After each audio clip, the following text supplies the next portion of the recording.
about 10 seconds so that everyone's connections start working and linking in with us all.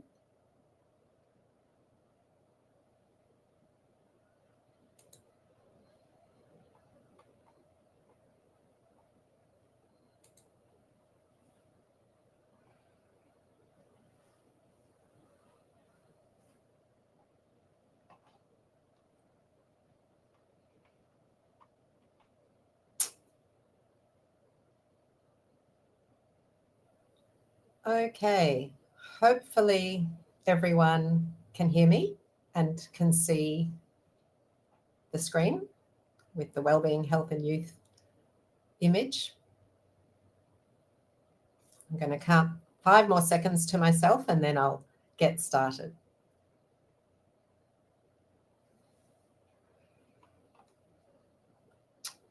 Okay, well, hello everybody and welcome to the Wellbeing, Health and Youth Centre for Research Excellence webinar this Tuesday. My name is Melissa Kang. I'm an Associate Investigator on the Wellbeing, Health and Youth CRE. I'm currently working at the University of Sydney. I'm the co-head of the General Practice Clinical School in the Sydney Medical School. And a very warm welcome to you all.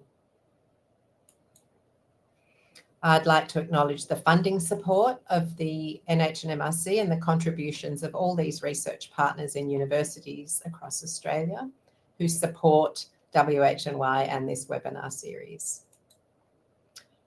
I'd also like to acknowledge the traditional owners of the country and the lands from which all of you are joining. I am sitting here on beautiful Garrido land in the central part of Sydney. I'd like to pay respects on behalf of all of us to elders past, present and emerging, and welcome any First Nations peoples who are joining us on the webinar today. So the WHNY community of practice is a place where researchers, clinicians, policymakers and young people especially come together to share ideas and exchange information. Please log in if you're not a member of the community of practice, please sign up. That's the URL there, and you'd be very welcome. This is a wonderful community around the country who shares ideas, gets together, comes to webinars, and it's really where we're all wanting to champion the teenage decade and make health and well-being better for our young people. During this webinar, your microphone will be muted by the host and your video switched off. If there is something that you'd like to say or ask or put a question to presenters to be answered at the end, you can do that using the chat panel on the left-hand side there where the arrow's pointing, and you type your comments into the field at the very bottom of the screen. Okay, well, I'd like to warmly introduce our 2 presenters today. First, we'll have Rebecca, well, they're presenting together. First of them is Rebecca Christidis. Rebecca holds a Master of Health Promotion from Deakin University and is currently a researcher at ReachOut Australia, one of my favourite organisations. Rebecca's work focuses on the mental health landscape of young people aged 12 to 25. And Rebecca is passionate about improving well-being among Aboriginal and Torres Strait Islander young people and those in culturally and linguistically diverse communities. And Rebecca is going to be joined today by Dr. Sandra Garrido. Sandra completed her PhD at the University of New South Wales in 2012 and has been working as a researcher in mental health for over 15 years. Sandra has authored more than 90 academic publications and focuses on digital mental health solutions and the role of arts in wellbeing. Sandra is currently the Senior Manager of Research at ReachOut Australia. So thank you very much to you both, Rebecca and Sandra, and I'll hand over to you now to start your presentation. Amazing. Thank you so much. Thank you for having us, and thank you everyone for coming along or dialing in. As Melissa said, my name is Rebecca and with me is Dr. Sandra Garrido, and we are presenting our research entitled What Parents Worry About, Carer Concerns for Youth Mental Health and Wellbeing. Just quickly, I'd also like to acknowledge that sovereignty was never ceded and I am currently on Gadigal country. And I also would like to just say we're not going to get into anything too graphic, but there is a content warning as we are discussing mental health and wellbeing issues. So just quickly, if you haven't heard of ReachOut before, at ReachOut, we are guided by a clear and simple ambition, helping young people to feel better. So 100% online and designed specifically for and with young people. ReachOut lets young people connect on their terms at any time from anywhere, from one-to-one support from experienced peer workers to online communities, as well as tips, stories, resources.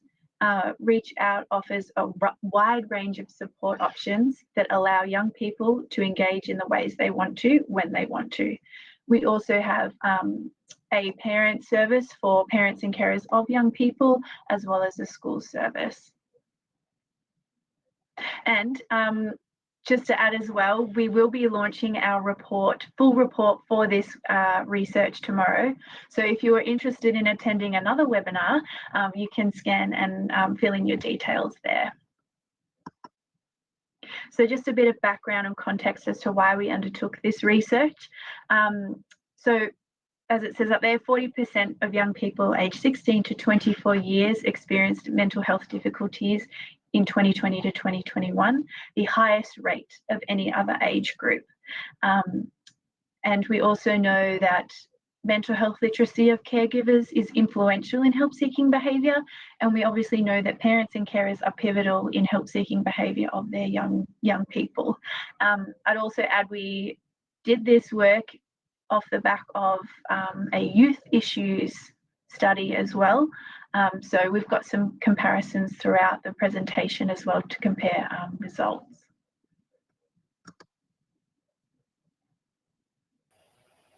So as a key provider of support for parents who are taking care of teenagers, it's really important for ReachOut to have a good understanding of parents' viewpoints about the things that are impacting youth mental health and wellbeing.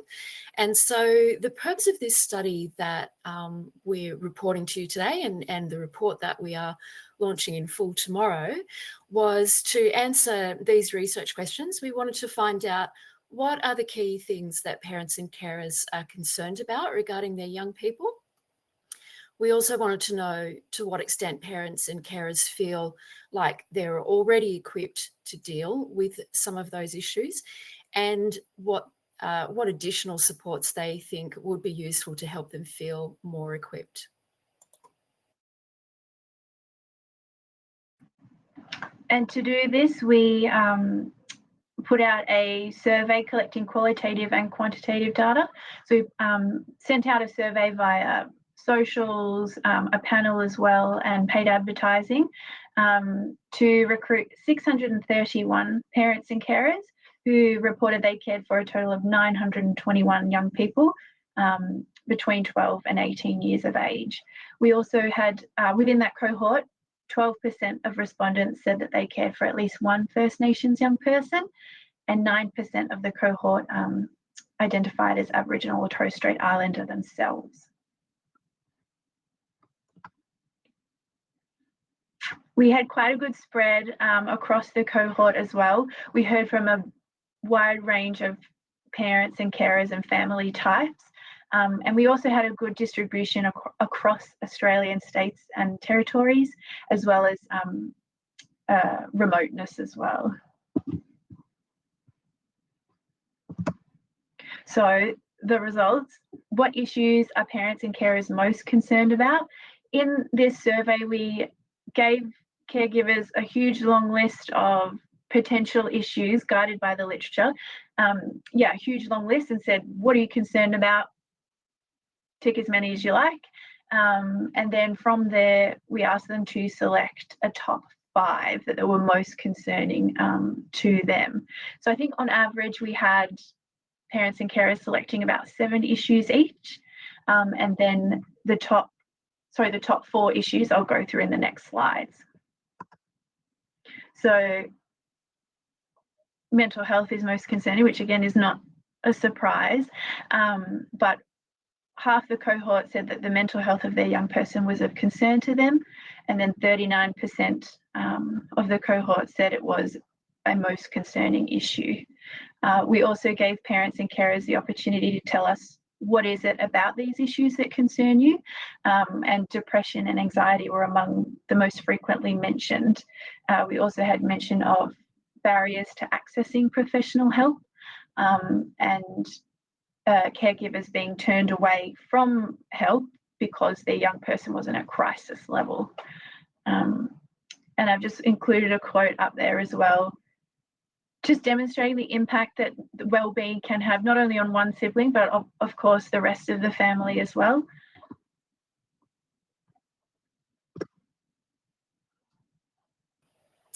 Another really big one that parents were concerned about was social media use. So about 2/3 of the parents in the survey told us that social media use was a concern to them, and 55% selected this, 35% selected this as one of their top issues that they were concerned about. And parents also felt that it was something that was having a fair bit of impact on the wellbeing and mental health of the young people they care for. 55% told us they thought it was having quite a bit or a lot of impact on youth wellbeing.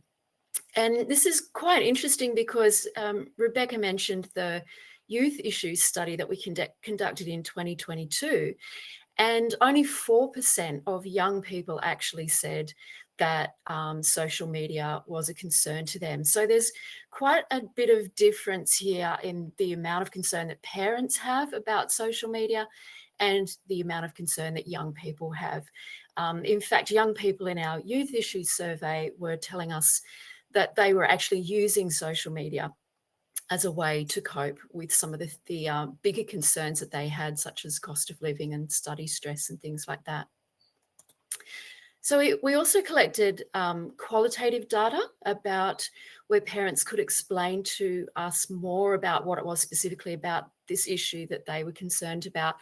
And the top things that parents were worried about when it came to social media was the amount of time spent online.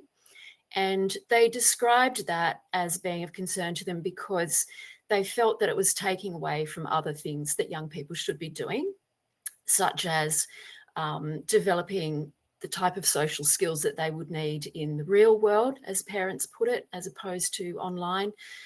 They felt that it was taking away from things that are important to their health, like sleep and exercise, and they felt that it was distracting from their studies as well. But they were also concerned about online safety. So they were worried about the fact that there could be, young people could be exposed to predators, and that it was very difficult for parents to understand and implement all the different tools that are built into some of these social media programs to limit the way young people are interacting with other people. And they were also concerned about age inappropriate or harmful content. So, for example, misleading content about mental health, harmful trends that young people are picking up on and following. And we heard lots of stories about people who were concerned about their children being exposed to age inappropriate content. And it was actually mostly parents caring for children in the younger age groups. So when their eldest child was under 15, they were the parents who seemed to be more concerned about social media than older parents. It was also primarily families that were living in metropolitan areas in cities. So we did publish a little mini report just on this topic of social media earlier in the year. If you are interested in reading a little bit more detail, particularly about this issue, you can access that at the QR code on the screen. The next top most concerning issue was young people's future, which again isn't a huge surprise considering everything we've seen in the media in terms of what young people's future looks like, owning a home and things like that. So we had a third of our cohort select this as a most concerning issue, and almost half of the cohort as well said young people's future is having an impact, is impacting quite a bit or a lot on their young person's wellbeing. And again, within the qualitative data, we found quite a few contributors to this compounding stress. So cost of living crisis, housing affordability, employment and future employment, the political climate, as well as global conflicts going on at the moment.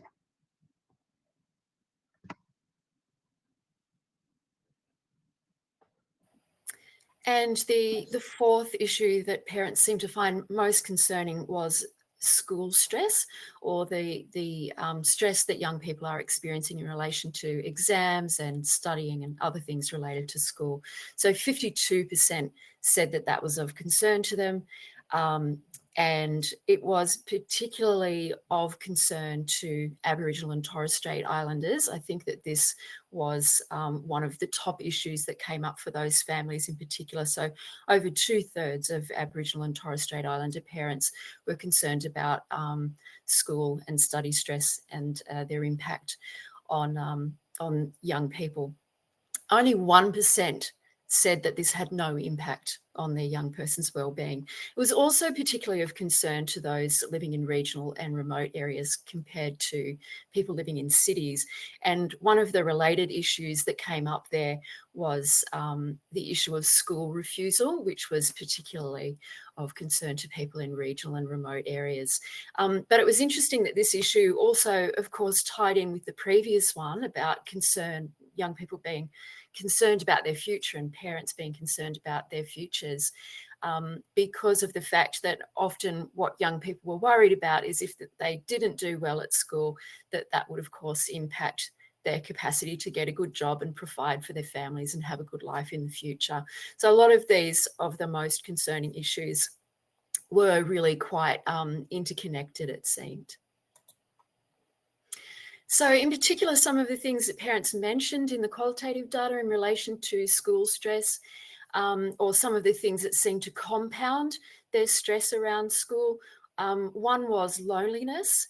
And again, that ties in with other issues as well. I think parents were often concerned that social media use was contributing to loneliness because young people were only sort of learning how to engage with other people in that online setting and then finding it difficult to make connections when they're actually at school. School refusal, which could come down to, the stress of school or other challenges that people are experiencing, like mental health issues or neurodiversity. So a couple of really interesting quotes that came out of the qualitative data. One person said that their young person used to love school, but when they'd moved into high school, that had been very overwhelming and that had had a big impact on their mental health. And so they were feeling lonely and depressed, which in turn then increased their anxiety about going to school. Another person commenting again on the social challenges that young people are experiencing says that this particular young person had disengaged from school and constantly worries about going. She says she doesn't fit in and it gives her stress. So there's a lot of really interconnected and compounding issues that are involved in why young people are experiencing stress in relation to school attendance. Okay, and so here we just have a quick comparison across the board for what issues are most concerning to parents and carers and what issues are concerning to young people. And you can see there is a difference in terms of which ones are the top concerns, but also a discrepancy in how they report these issues to impact wellbeing.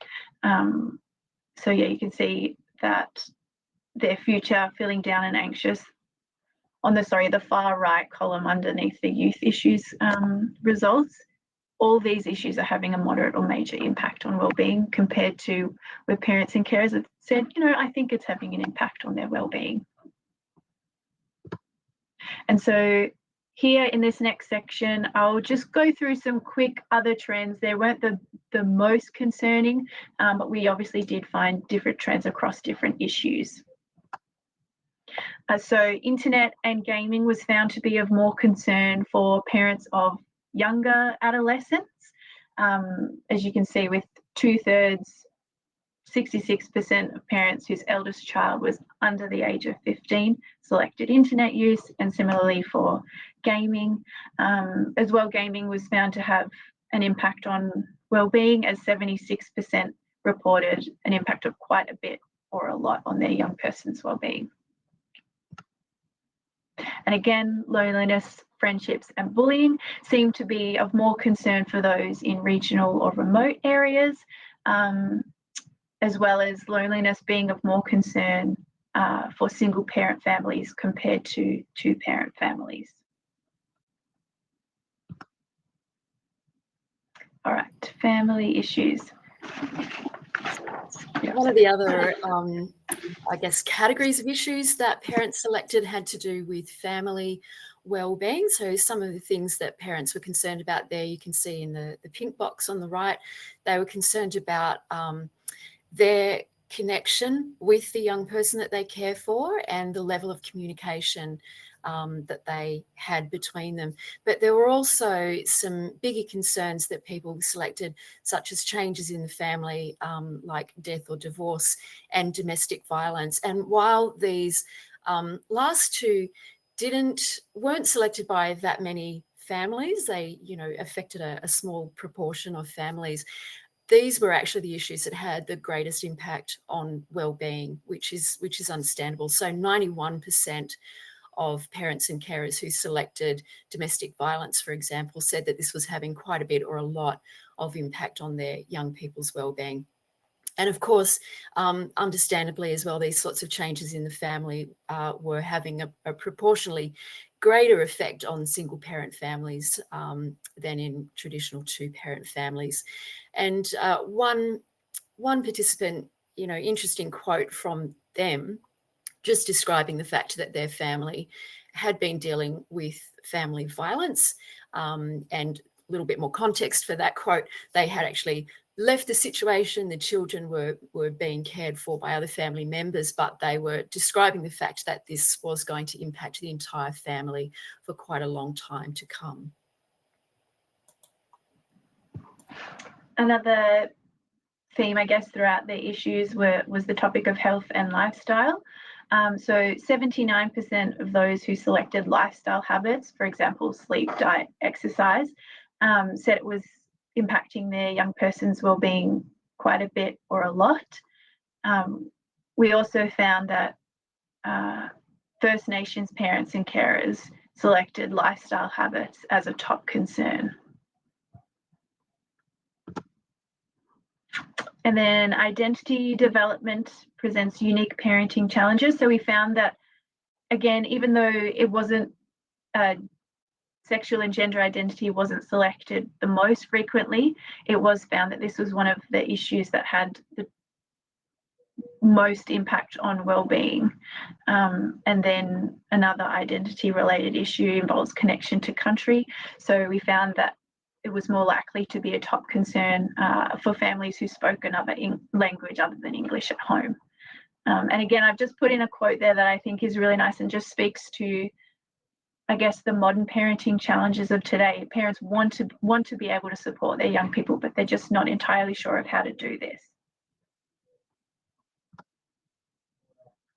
And then lastly, I won't rattle off all of these. You can have a look at our fully done report, launch report tomorrow. But yeah, we also had societal and behavioural concerns that came out through the data. And then how are parents and carers dealing with these issues of concern? We asked, sorry, Sandra, we asked parents and carers how comfortable they are in talking to their young people about these issues that they've highlighted. And across the board, like that chart there, parents are somewhat or extremely comfortable talking about these issues. So we're like, okay, that's good. However, when we compared it to our youth issues, we obviously found that young people, are not entirely keen on speaking to their parents and carers about the issues that concern them. And they said that they would prefer to speak to someone their own age or a professional.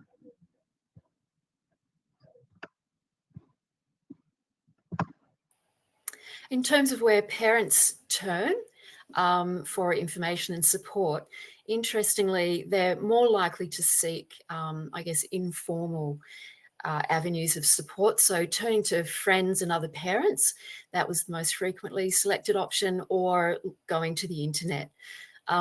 So it's less frequent for parents to actually be turning to professional mental health services or, professional mental health workers.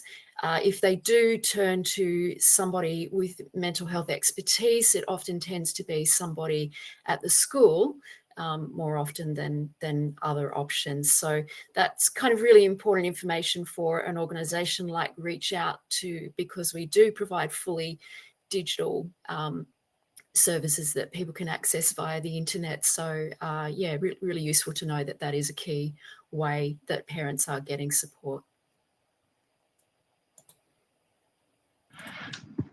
We asked parents and carers what kinds of supports they needed in the last 12 months and if they'd accessed those supports. And then we also asked them if they felt that their needs were met in these different supports. So you can see that access to quality and trusted information and knowing where to get help were the two most frequently used supports. But you can also see the lighter red shade there, that across those different types of supports, their needs were not being met. So we found that there was quite an informational needs gap, as well as parents just not knowing where to turn to for more formalised support. And again, we love qualitative data, so we asked, what else would help? And from that, we found that improved government regulation, support and education in schools, access to professional advice and services, and parental youth education and training were very much desired among the cohort. So to summarise, the research and our research and the literature tells us that there are different perspectives among parents and carers and their young people for issues of concern, such as social media, as Sandra mentioned before. Young people are less interested in talking to their carers about their concerns, and parents and carers often seek support at crisis point. We also know about the systemic and personal barriers that parents and carers may experience, and they also would like better access to better information, professional information, to support the well-being of their young people. So, oh yeah, sorry, Sandra. I'm not sure who's talking about this one. So given those things that we know about how parents and young people are interacting, the informational needs gap, the fact that sometimes, again, there's this gap between the fact that parents seem really willing to talk to their young people about some of these problems, but young people are more reluctant to talk to their parents. They'd rather look for information elsewhere. ReachOut is doing a lot of work at the moment to work out how we can better support parents and carers of young people. So some other teams within ReachOut have been working closely with parents to identify some of the things that they want and feel that would be helpful to them to make them feel better equipped.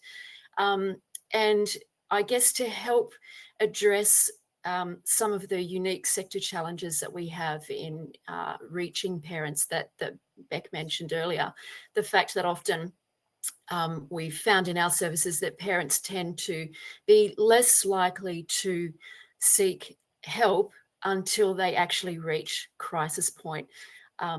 So there's a real need for early intervention for young people, as we know, but often parents who are the ones that are instigating that, they are less likely to jump in and look for professional help or information about how to cope for their young people until they're at things are at much more critical stages. So some of the changes that we are working on in our particular services to try and address some of those needs are to provide better support for young people to understand their young person's situation. And so, again, we spoke about that sort of communication gap. It's one of the things that concerns parents is their relationship with their young people, and young people are often less willing to turn to their parents for advice. So providing parents with a better understanding of what their young person is going through could help to bring down some of those communication barriers that seem to be there.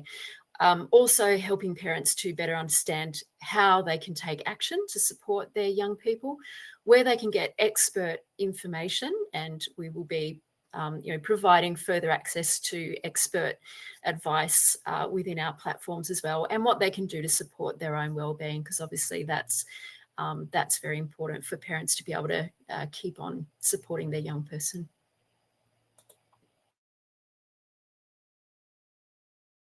I'll just go back and say that we have a whole range of research publications that are from our research over the years. We've got reports on study stress, how cost of living is impacting young people, how loneliness is impacting young people. We've got the full youth issues survey that we've mentioned a couple of times. And so, yeah, you can reach that page through the QR code, or you can look for, just Google ReachOut and publications, I think. And if you are interested in knowing more, as Beck mentioned earlier, we have another webinar tomorrow, April the 24th at 12 p.m. You can register for that here. It will be different to today's webinar. So whereas today we've been focusing on really presenting you with an overview of the research, tomorrow will be a panel discussion led by Juanita Phillips, I think, who used to work for the ABC, and other people on the panel will include the e-safety commissioner, as well as some academics and child psychologists, people working in the youth mental health space. So well worth joining for that expert discussion on the topic as well. And I believe that wraps up our presentation for today. You can find our email there if you'd like to get in touch with us to ask anything or discuss anything. We'd be happy to hear from you. Okay, thank you so much, Rebecca and Sandra. And because I haven't used this platform before, I've been looking and looking for the reaction to send a round of applause. So anyway, I'm clapping. Everyone can be applauding, even though we can't share an emoji about it. Okay, please, everybody, send your questions in. The first one here is actually about the QR code that wasn't working. Can you see that? Can you share a link? I actually was able to get the second QR code to work, but not the first one. So if you can put a link in, that would be great. Yeah, I'll work on that right now. Okay.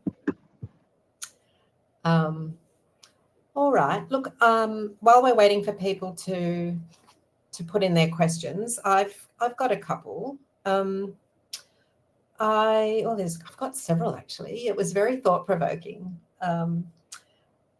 I think I will start by asking about how you interpret that huge disparity between parents and carers' concerns about social media and young people's concerns. I mean, there's kind of these obvious things that come to mind about growing up with social media and so on, but I just wondered if, particularly at ReachOut, where you're so familiar with digital technologies and how young people engage with them, what were your thoughts as the researchers in interpreting that big disparity? Yeah, that's a really good question. And we have actually just finished conducting another big study, which is looking specifically at that. And I think it does probably come down to quite a lot about what you said, Melissa, that people are they didn't grow up with social media themselves. And there's a lot of media attention, even in the academic literature, really the focus is on the potential harms for social media. And obviously they exist and are of concern, and young people need support with those things. But it is also what we're finding in our research is that there are some benefits that young people are able to get from engaging with social media. And we hope that with the right support and the right education, such as is coming out from the e-Safety Commission, parents and young people can learn how to navigate those challenges with more success. But again, I think it does sort of come down to that intergenerational divide. Young people are seeing the benefits less so than the challenges, and parents are probably mostly focusing on the challenges and maybe less familiar with a lot of the platforms that their young people are using, and not aware of the potential benefits. Yeah, because I mean, it's a way of, I mean, it's not unreal, it's not artificial, it's actually a way of engaging with real humans and peers and so on, isn't it?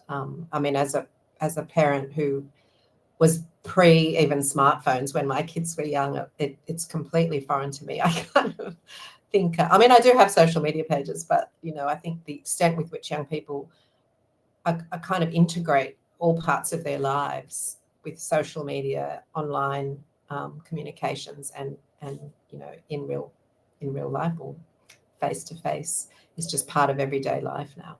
Okay, we have a great question. Thanks for sharing the interesting findings of your research. Just wondering if the stigma around mental health concerns was mentioned by the participants. That's a good question. Off the top of my head, I don't believe it was mentioned too much. I think it was more so less stigma, more so just not a lack of an understanding, for want of a better term, of lack of understanding of what's going on for their young person. I think, again, that speaks to the gap sort of in communication that we found, where obviously guardians want to support their young people in any way that they can. They're just not entirely sure of how to do it. So I think, yeah, enabling parents and carers to feel supported or feel empowered in how they can approach their young person is really important to get those conversations going. Yeah, but not too much about stigma, which I think is a good thing. But that could be a whole other report in itself. Yeah, I mean, was that a surprising thing that it didn't get mentioned? Yeah, actually, now that I think about it, that is a very good question. It was surprising that wasn't mentioned too much. Yeah. Okay. Can I just double check if we're still trying to find the link to the mini report? Yeah, I've posted in the chat the Zoom link for the webinar tomorrow. Okay. And then there's the other link which you'll be able to find all our social media report, youth issues report, everything. Okay, fantastic. Sorry, I'm looking at the questions page, not the stuff where you're posting, so my apologies. Okay, another question. What strategies or approaches have been identified to be effective to build mental health literacy for parents and carers? One of the things that our internal teams that are working on reshaping our programs have been finding is that obviously parents are really time poor, and they haven't necessarily always got time to go on and online and be educated about a whole variety of things. They're often looking for short pieces of information about specific issues that they're facing. And often the sorts of resources that are available for parents are more sort of broad and general, and they might be about, you know, parenting strategies and things like that. So I think one of the things that we are working on is providing information on some of these specific issues that parents are concerned about in short, digestible formats, just to give parents really accessible ways to get the information that they need, given their busy lives and all the things that they're juggling. I mean, if you don't mind me following on from that, because I'm a little bit familiar with some of the evaluation that ReachOut does with its young people, but not so much with the adults that that you reach out to as well. So is there much evaluation done with, the parents and carers interventions, or, even just the engagement with the pages on the website and so on? What could you just tell us a bit about that? Yeah, we have done some evaluation of that, and I think the findings relate to some of the things that we mentioned earlier. Parents seem to be very different in the sorts of services that they want to young people. So, for example, our peer chat services with young people are quite popular. They really enjoy that. Parents seem to be less interested in that sort of peer connection. They can do that on Facebook, I guess, but they are interested in expert advice. An expert doesn't necessarily need to be a mental health professional, can often be perhaps a parent who has lived through similar things. So that's one of the things that we're finding, less interested in that peer-to-peer connection and more interested in just getting expert information. So that's one of the key things that we've found there. Yeah, oh, good, interesting. And there's a question, sorry I may have missed it, but could you speak more about how you recruited participants? I know you mentioned that right at the start. Yeah. So we recruited via our social media as well as sector contacts. And we also didn't want to have just, reach out parents. So we also used a panel to recruit participants as well. Great, thank you. And a really good question about COVID-19. Can you comment on how the pandemic may have changed or exacerbated concerns held by parents and children? It's a few questions here. Are there notable differences in the types of concerns raised now post-pandemic compared to during or before? And do you think there are some hangover effects of the pandemic on social outcomes, educational engagement, and mental health? Yeah, definitely. We definitely had, reports of young people sort of struggling to adjust back into the in-person school situation, which made it really difficult for them, as well as the switch, during the pandemic, learning to switch entirely to an online format in communicating with young people. And again, I think that sort of adds to the gap between young people and their carers, where young people are now relying on social media for their social connections and things like that, whereas parents and carers might not necessarily have that point of view. So again, I think the COVID pandemic definitely exacerbated that. I will say though, I think it was surprising to me to not see so many mentions of the pandemic, which I personally is a good thing because I'm ready to forget about it. But so there definitely was, in terms of schooling and social, in the social aspects, there were mentions of it. Thank you. Trying to see that. Got plenty of more time for more questions, everyone. So please keep posting them. I wanted to ask about loneliness. That was in one of your slides, and I'm just, while you were presenting that slide, I Googled when it was the World Health Organization declared loneliness a global concern, which was late last year. I wonder myself if that's something to do with the pandemic as well or not, whether it's just modern life. But just your thoughts on loneliness as a parent concern, but also how does that sit with what young people's concerns are? Is there a disparity, or do you think it's similar? Parents' concerns about their children being lonely, and young people reporting being lonely. I don't recall having compared those two statistics, but just off the top of my head, I know that it was one of the big concerns for young people. So we have a report on that from our Youth Issues Survey available on the website. And whereas it wasn't prominent for parents, it wasn't a prominent issue. And it was often raised in the context of social media and just a very big concern that parents had that, loneliness was being exacerbated by the fact that people are online and they're gaming and on the internet so much of the time. So it's an interesting it's not great or anything, but it's an interesting phenomenon. This, and I think perhaps a reflection of my age, but hearing loneliness becoming a real issue in older people as well. Anyway, there's a great question here. I recall you mentioned that parents raised concerns of a lack of access to support services. Also, it was said that parents and carers are accessing services at crisis point. What are your thoughts about the relationship between these two factors? Yeah, that is a good question. I think, again, this speaks to, I guess, the informational need of parents and carers. So we did find that either from the literature, I should say, that parents and carers, tend to not access support until crisis point, whereas we did have reports within our qualitative data of parents and carers being turned away.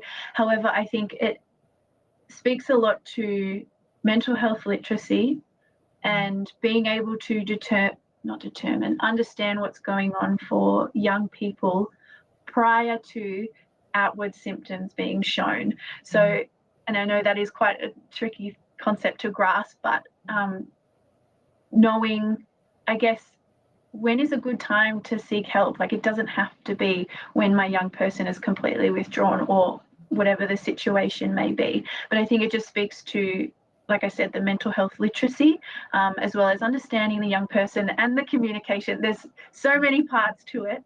But ultimately, yeah, I think it comes down to knowing that it's okay to access informational support or whatever you might need prior to, going into emergency or whatever it might be.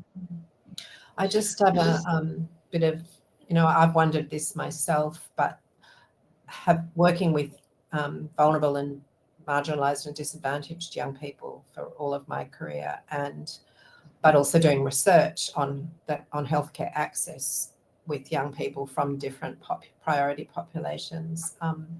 What I've seen getting more so over the years is that it's harder to actually access even general practice sometimes. Of course. Barriers, appointments, waiting times, and that they are presenting in crisis. That's sort of from some of the young people I've seen, and I wonder if that's reflected in, what parents are doing, or whether it's more about parents not recognising.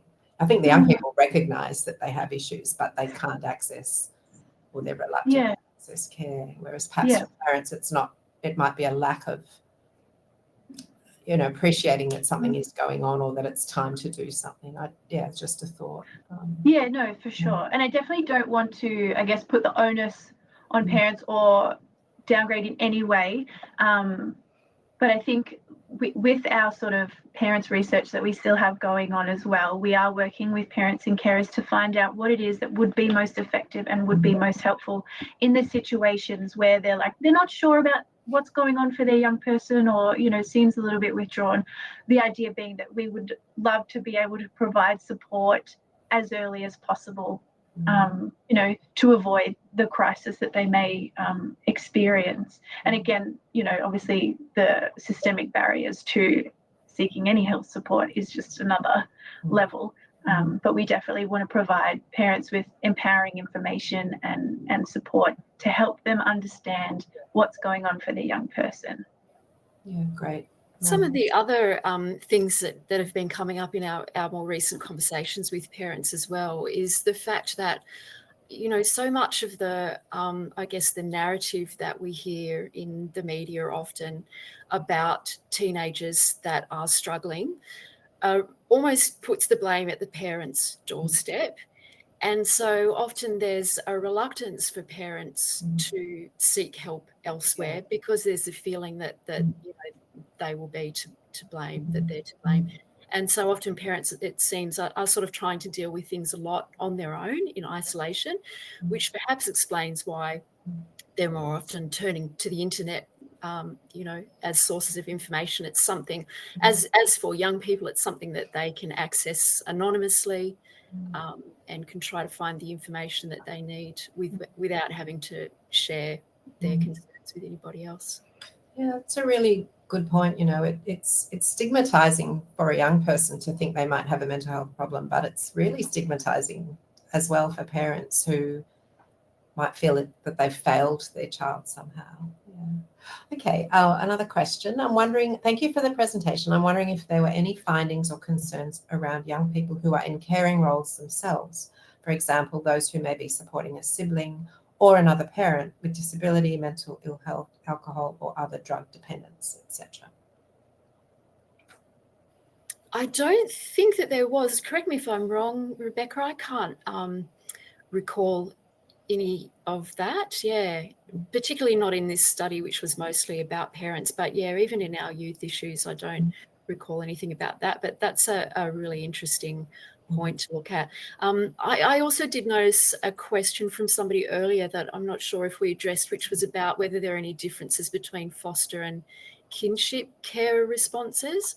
And I guess the short answer to that was no. We did sort of look at those, whether there were significant differences between different family groups. The biggest differences that came out were between sort of two-parent families and single-parent or blended families.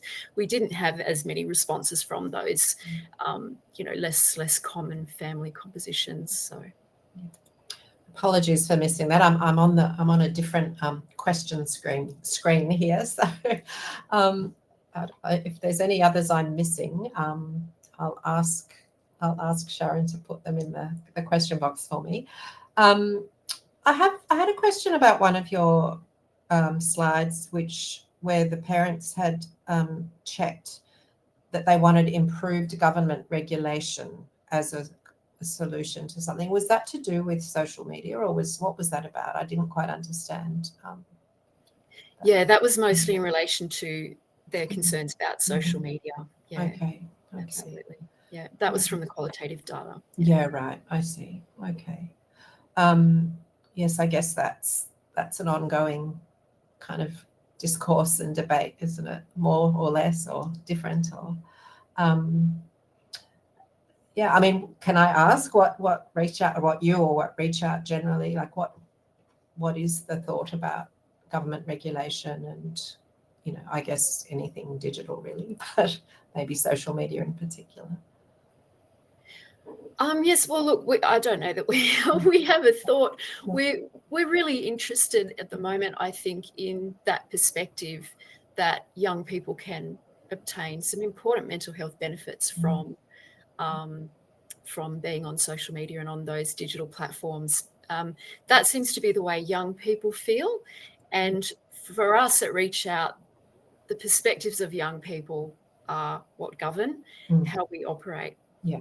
So to us, in fact, in the more recent study, which you might be hearing more about in 3 or 4 months, we've asked young people themselves what needs to be done, and that, to me, that's really where the answers to those questions should come from, is from young people themselves. And some of them are saying yes, there needs to be more government regulation. Others are putting the onus on the platforms themselves, and others are saying the content creators on some of these platforms need to be taking more responsibility and be taking more care about what they present, and the consumer needs to have better information so that they're better able to make judgments about what sort of information is helpful, and how to handle difficult online social situations as well. So I think, the short answer to the question is we intend to work very closely with young people over coming months to help work out what are the best answers to that question. I mean, ReachOut's always just been a few or many steps ahead of everybody, really, but in terms of really being able to understand not only the technology side of digital technology, but the ways that young people engage with it for living, for sort of just part of their universe. So, okay, I'm sorry, I wrote down lots of questions while you were talking, so I don't want to hog this, but I can't see any new questions, so I will ask. I think it might be my last one. I noticed in one of your slides that a parent had commented on the transition from primary school to secondary school as when their child really changed. And we know that transition can be really difficult for some young people. And I just wondered, this isn't so much about your research, it's more about you as, kind of experts in youth mental health, but what are your thoughts on the current school system in Australia, which is different, it's different in other countries, similar and different, but in terms of that huge difference between primary school and secondary school, should we have a middle school kind of set up the way they do in some other countries? Should there be, it's so vastly different in many ways, and doesn't really allow for a transition period, which coincides with, I guess, adolescence and puberty and all those other changes and brain changes that are going on. I just wondered if you had an opinion about, that bigger picture school system. I don't know that I have an opinion. My oldest son transitioned to high school 2 years ago. Yeah. And it went more smoothly than I thought it might have. Yeah. Okay. Yeah. Look, I mean, it probably does for most, doesn't it? It probably really does for most, but yeah. Yeah, I think that I haven't really ever thought about the concept of a middle school in an Australian context, but I think he just went into a normal public school for high school. Yeah. And they did have a very good sort of transition program there, lots of information for parents, lots of information for young people. But I think it's the environment in which suddenly they're with children that are a lot older that really has the biggest impact on changes in their behaviour and their attitudes and things like that. So, yeah, I don't know, maybe something like middle school is a good idea just to slow that down a little bit. Yeah. Yeah. Okay, thank you. We've got a couple more minutes, everybody, if anyone has one last question. I was going to ask you, this is completely random and more sort of administrative or technical, but when ReachOut does research, does it have its own ethics governance committee, or does it use other institutions? Yeah, that is a very good question, and it was a point that I had on my notes, but I didn't say. We do go through a human research ethics committee, so this study was obviously approved for that as well. Yeah, we definitely do. Whenever we look at, potentially harmful topics, we will reach out to the human research ethics committee just to make sure that we've got those protections. That's an in-house committee, is it? No, it's an external committee. Okay. All right. Yeah. With a university or a no, health it's Bellberry Human Research Ethics Committee. So yeah, they're in Adelaide. Yeah. But no, I was just curious, because I thought working in a university, I live and breathe ethics committees, and I just wondered. We do have a question. It can be the last. When young people talked about referring to online services of information, did they mention mental health service providers or just the platforms such as Facebook? Bit of a mixed bag in those responses. However, as Sandra said, we're currently undertaking research looking at this specific area. And again, a little nugget of findings from that is that it is very varied in terms of how they refer to digital platforms. Definitely not as much of a mention of Facebook anymore. But yeah, and it seems that social media platforms have sort of overtaken the Google. Yeah. Search engine type. Searching. Thank you. Yeah. Okay. Well, that's interesting. Yes. So people. Sorry, I was just going to say, if people are interested in knowing more about that research as it comes out, probably if they were to follow ReachOut on LinkedIn, that would be a good way to stay notified when we have some of those findings about young people on digital platforms coming out. Okay, we're squeezing one last question in. I think we have 60 seconds. What services are available to support parents or young people that are in between online information and seeing a psychologist? Would this be things like Kids Helpline, Youth Health Services, or is there a gap? Not sure if you want to talk about that, Beck. I'll jump in. So yes, we do have a peer chat support service for young people, so they can get online and they're speaking to a young person like themselves, but one who has received some training and mentoring in supporting other young people. So that's kind of a really nice gap. And we do have parents communities at the moment, but we're also looking more at those options of sort of connecting parents with expert advice that will be personalised in some way to address the particular needs that they're concerned about. So yeah, those are the sorts of things we're continuing to work on developing for parents. Fantastic. I think we're probably going to have to wind up. So look, jump on the ReachOut website. It's full of incredible information. I use it all the time when I'm looking something up myself, whether it's just some information or about services. Could we please have another round of applause for our wonderful presenters, and thank you everybody for all your great questions as well. And look forward to seeing you back at the next webinar. Thanks again to you, Rebecca and Sandra. Thank you so much.